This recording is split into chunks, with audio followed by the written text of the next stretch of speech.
jingle bell, jingle bell rock. Breaking news to start. The first case of the Omicron variant has been confirmed. Last night, 5 people fell victim to armed robbers in 3 separate incidents within a 30-minute period. Miles, smash and grabs, robberies, and a recent shooting. New recommendations tonight. So, that must be Lord Farquaad's castle. Oh, that's the place. Hello, my viewers. Once again, it's Christmas time, and compared to last year, it's been... better? Not really. Well, the first 2 parts of this were wildly successful, and I know you all care so much about seeing the continuation of the series. You might have been surprised to see this in your notifications. You can count me surprised as well, as I never thought I'd continue the series. But I need to finish what I started, even if I really don't want to do this. It's like the equivalent of paying taxes. No one wants to do it, but if I don't, I know that all 2 of you will be incredibly disappointed. As I'm away from home right now, in the lovely land of Chicago... What the fuck are you looking at?! I can't really work on the Pirates film, which still isn't out yet for some reason. So this will be a much welcome distraction. Today, we are going to be looking at some of my favorite Christmas Carol adaptations, and quite possibly some of the worst. So let's jump in, shall we? Ha ha ha ha ha. Sing a song of gladness and cheer. Sing of gladness and cheer. 1970, yeah, what a year, saw the release of Scrooge, and oh boy was this one very different in tone. This version has the, unique quality of being a full-on musical. Certainly an interesting choice. Out of all the adaptations I've seen so far, this has to be one of the worst. Not only is it just a bad movie, but it holds a crime of completely butchering the fantastic source material.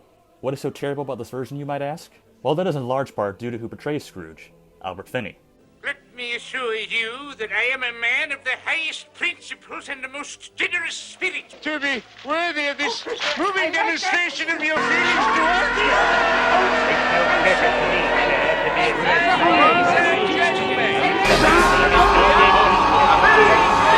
Good God, what an excruciating voice. I don't know whose call this was, the director's or Finney's, but it wasn't a good one. I'll admit that Scrooge wasn't the most sophisticated character that Dickens ever wrote. Hell, the name Ebenezer Scrooge is already a little goofy. But this is just way too far. There have been some goofy Scrooges in the past. Business is business. I'm a good businessman. But it was never this bad. It is just impossible when you take anything seriously with that exaggerated voice he does. I'm not too familiar with Finney's work inside of this film, and I'm sure he's a talented guy, but man, they really missed a mark on casting in this one. The cartoony nature doesn't just stop with Scrooge, it extends to the entire movie. Like I said before, not every Scrooge adaptation has to be completely serious or a Debbie Downer. But does it have to be this upbeat? I previously criticized the 1938 film for being too upbeat. But I do like Christmas. But this takes it to a whole new level. It's really amazing how much this film gets wrong. Like, truly. Surely it's not this hard to screw up. Before you say, oh, maybe being a bit too harsh, Scrooge literally dresses up as Santa Claus at the end and dances around. God, that's stupid.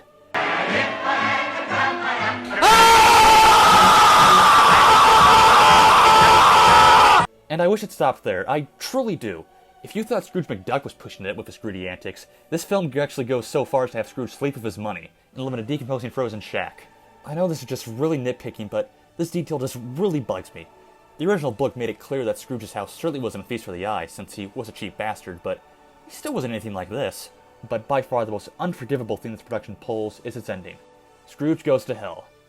Yes, you heard right. Scrooge goes to hell.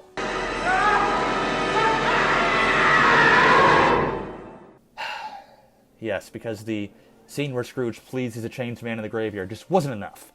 You just had to do this. While some future adaptations pull something similar, we'll get to those soon, they never went this far. The scene raises a lot of head-scratching questions, too. Why is his chain forged by devils? I thought it was forged by the sins he did in life, with it becoming heavier with each act he commits. Or why is Marley so happy to see Scrooge here? Shouldn't he be more disappointed? Why did he go visit Scrooge in the first place if he wanted him to end up in hell all along? Your activities in life were so pleasing to Lucifer that he has appointed you to be his personal clerk. Really? I mean, I know Scrooge wasn't a nice guy, but surely there's worse people. I guess I wouldn't be so mad at the sequence if this movie wasn't just a checklist for beats from the book. I'm not kidding. There were versions beforehand, such as the atrocious 1935 one, that skipped over a lot of important story beats. But this one just takes it to a whole new level. Scrooge's office? Almost like you're in a video game cutscene on double speed. Christmas past? So rushed I don't think it lasts more than 10 minutes. Tiny Tim's death is almost completely glossed over. I guess they just wanted to make room for some of those, wonderful songs. Speaking of which, this version has the unique quality of being a musical. I'm sure it wasn't the first to be a full musical, as I'm guessing some stage versions would have had them beat by years, but I believe this is the first film adaptation to do so. Now, I'm not completely against this. Just look at the Muppet version. They were able to incorporate songs to the story organically, that didn't feel forced, and even expanded upon certain characters. How did songs in this version hold up? On this beautiful winter's morning, if my wish could come true somehow. Yeah, music to my ears. I don't think I've ever heard a selection of more lifeless, bland songs in a musical before. Everything just feels so forced, like Fezziwig's Warehouse just happens to be conveniently sized for a musical dance number, Scrooge having the scene about how he hates people. I mean, there's not a single tune that I can remember or that stands out. All except one. Ladies and gentlemen! The song entitled Thank You Very Much is one of this production's few saving qualities. It feels like it belongs in a different musical. The energy's there, the choreography's there, the tune's enjoyable, and it's really great. Not to mention the scenario is the townspeople celebrating that Scrooge is actually dead. That's it, so let me can and I must simply have to say thank you very, very, very much. The thing that really gets me is when they dance on top of his coffin. That just really tickles my dark sense of humor. I wish the rest of the film was like this. But unfortunately no, we have to sit through Alec Guinness as Marley. Yeah, they'll pour Alec Guinness into this. What have I done? And Finney's amazing voice. I've ranted on about this production for long enough. Perhaps there are a few redeeming aspects. As I mentioned before, there is one good song, and the movie actually has a decent Christmas present.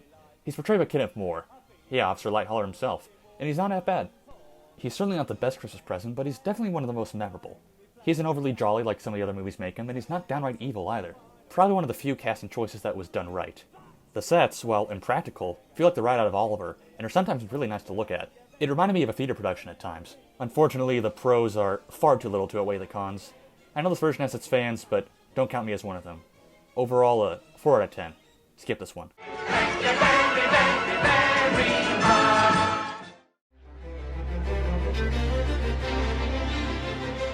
In 1984, CBS released their own version of A Christmas Carol, starring George C. Scott of all people in the titular role. Now, I know what some might be thinking. A cheap 80s TV production, starring the gruff voice of Patton himself? Surely this has got to be a recipe for disaster. Well, against all odds, this movie manages to be not only the most faithful Dickens story, but is one of my favorite Christmas movies. How does it do this? Well, that's mainly due to Scott himself. Talk about a strange casting choice that paid off tremendously. This so easily could have been screwed up, but he manages to carry the entire movie on his shoulders. In my opinion, he is Scrooge. There have been some pretty good Scrooges in the past, but to me, Scott is the one that feels most natural. I know that sounds strange to say. He's not even attempting a British accent. No doubt of that. You always were a good man of business. But he somehow manages to feel the most authentic.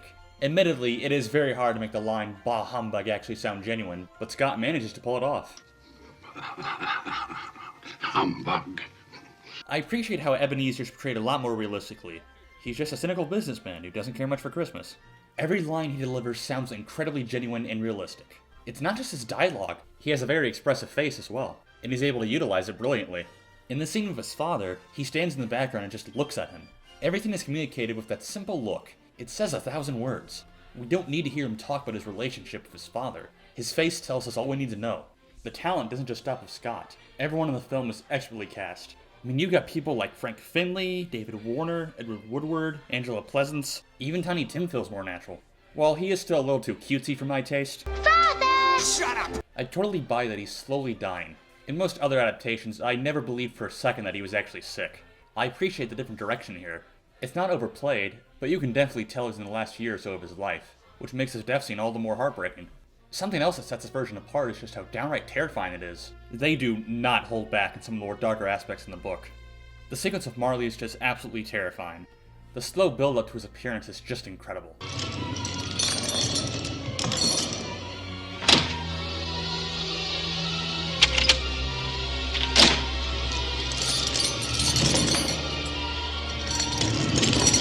And Frank Finley's performance is even more bone-chilling. This unsettling aspect even extends to the other ghost. While obviously Christmas Future is meant to be scary in every iteration he's in, the other two ghosts are just so mean-spirited. Christmas Past is just diabolical. It's clear she enjoys tormenting Scrooge. But in my opinion, the most terrifying ghost in this version is actually Christmas Present. This is pretty surprising. In most adaptations, he's supposed to be the quote-unquote nice one. Just the way that he delivers his lines makes it sound like he's gonna snap at any moment. Some of his dialogue is just bone-chilling. So perhaps in the future you will hold your tongue until you have discovered what the surplus population is and where it is. It may well be that in the sight of heaven you are more worthless and less fit to live than millions like this poor man's child.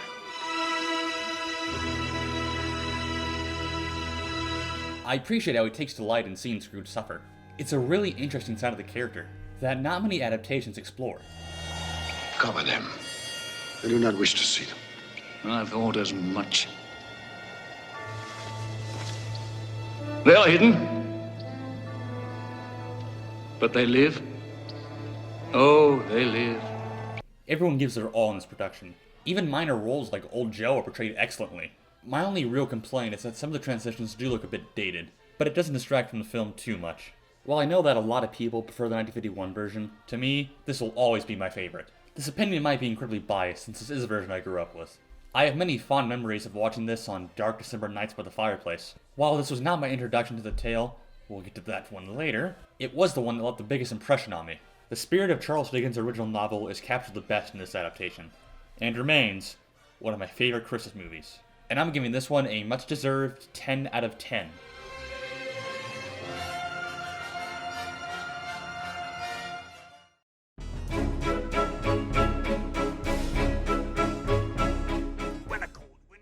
Yes, I know what you're saying. But Thomas, you said you'd never cover special holiday themes. Remember the first episode? Number 2.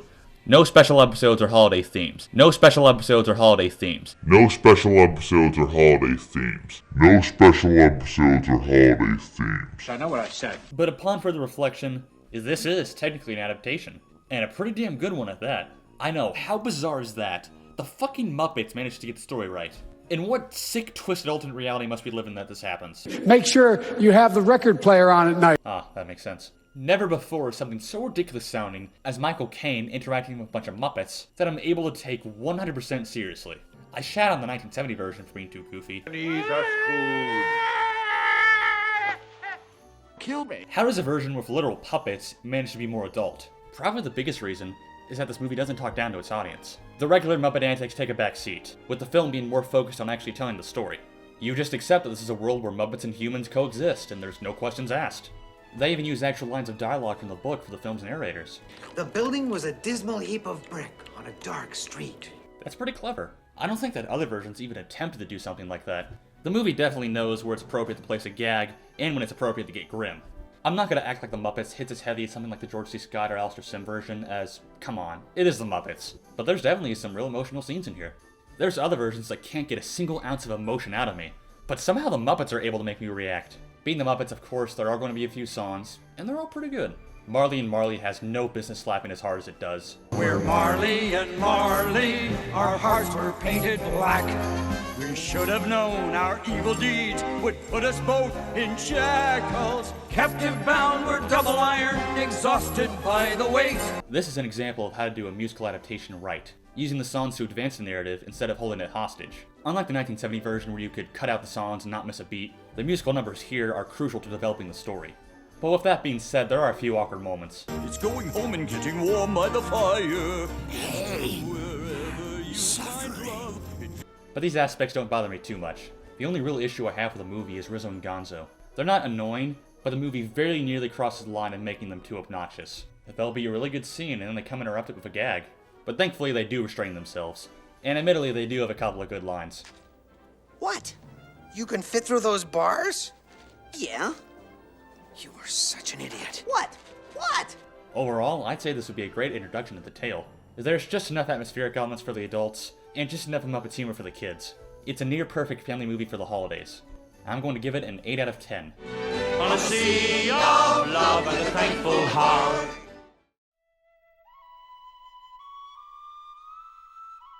In 1999, yet another TV adaptation of A Christmas Carol would be released, this time starring the talent of Patrick Stewart. I'll be honest in saying I've never seen this version until now. Over the years, I'd seen clips of it on TV and wasn't really impressed. Going in, I was so ready to despise this movie. but after watching it, it's not half bad. Well, okay, it's not perfect, it still has a couple of problems.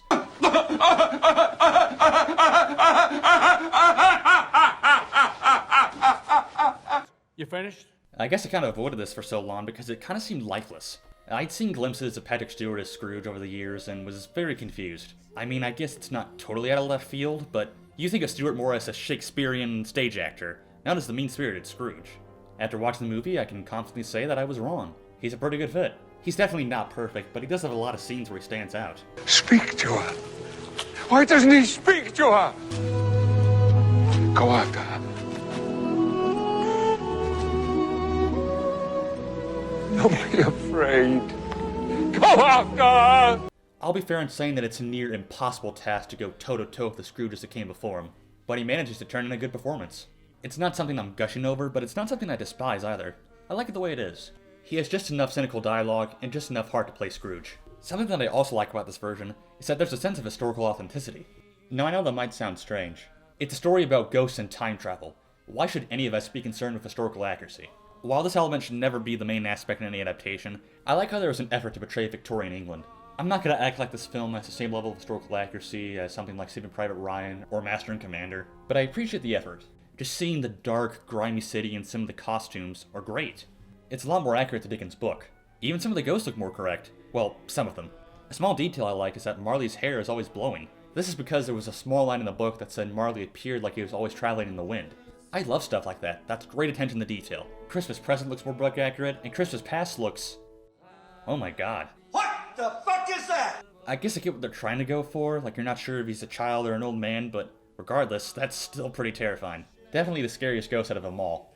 While it's definitely not the greatest adaptation that I've ever seen, I certainly didn't hate watching this. I wouldn't mind sitting through this one again sometime, even if it does have some issues. I'm going to give this one a 7 out of 10.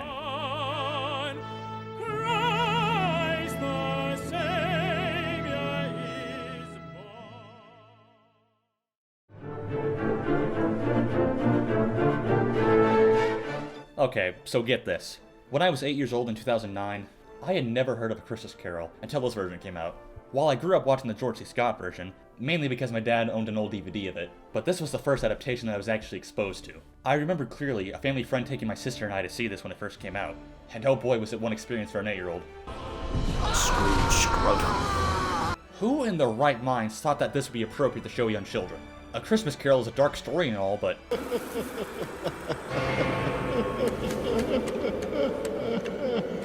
what the fuck? After riding high off the success of the Polar Express, Robert Zemeckis was eager to use the new motion capture technology again for cinemas. What better way than to adapt another famous Christmas story? Surely a recipe for success, right? Kind of. I guess I can start by saying that I appreciate how cinematic this version feels. While the other adaptations before were very good, I always felt like they were very contained, almost like you're watching a theater production. I don't mean that as an insult, but they never quite had enough resources to show off some of the more grainer images that Dickens had in the book. But here, they took full advantage of the motion capture, and they're able to create some truly breathtaking environments. There's also some really good dramatic beats in here as well. Towards the end, there's a really great interaction between Scrooge and Cratchit, where he's forced to look right at him.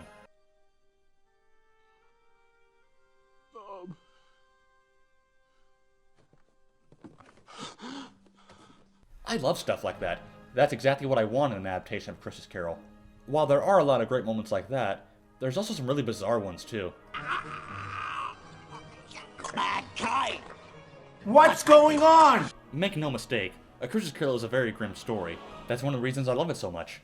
But this version toned it up way too much. It focused so much on the darker aspects that it sometimes forgets that the story is supposed to be about the redemption of Scrooge. There's some stuff I don't mind, like the Ghost of Christmas Future being an actual shadow. That's actually pretty cool. But then there's stuff like the carriage chase. God, that sounds so stupid to say. There's a carriage chase in A Christmas Carol. How closely have you stuck to the original script? People that have read the book to their children? Oh, we're very faithful to the novel. Yes, no one will be disappointed. We haven't invented any new scenes. There's a lot of moments like these where they're just desperately trying to get a reaction by playing up the creepiness factor. And I'm sorry, but it just kind of harms the movie. Stuff like this might have worked better in something like Night Before Christmas, but this feels out of place here. Though admittedly, there are a couple of genuine creepy moments. I have none to give. The motion capture can sometimes help with this, with the uncanny valley aspect adding a lot to it, such as Jacob Marley never directly looking at Scrooge. But most other times there's complete tonal shifts, with the motion capture being incredibly inconsistent. Like sometimes they'll move realistically, and then other times they glide through the air. It's just really weird. I suppose that's what I can say about this version as a whole. It's just weird. It's certainly not terrible, but I wouldn't quite call it a good movie either. So is this the future? I know you spoke a lot about it in the press conference, but do you think this is now, we're going to be seeing more and more films made this way? You mean digital cinema? Yeah. Oh yeah, well, it's here. What? Overall, I think a 6 out of 10 is fair. God bless us, everyone. Thank God this is over with. I was going to conclude this video by doing a final ranking, but as I'm recording this, it's December 23rd, pushing it way too close to the release date. If you really want to know how I rank each version, go back through the videos yourself, you lazy bastards. I'm pretty exhausted. I wasn't going to continue the series originally, but I was convinced to do so at the last hour. I know that none of you care about the video I just made, and you're just here to know when the Pirates film is coming out. The answer is, I don't know. It'll come out sometime early next year, okay? It's been delayed far too long. It'll come out eventually. You'll all get to see Mr. Stone very soon, I promise you. Just be careful he doesn't see you first. He sees you when you're sleeping. Yeah, there's not much of a conclusion here. I think I'm gonna go get some sleep. Let me sleep. Have a Merry Christmas and a Happy New Year. Thank you, goodbye. The Christmas tree, have a happy holiday.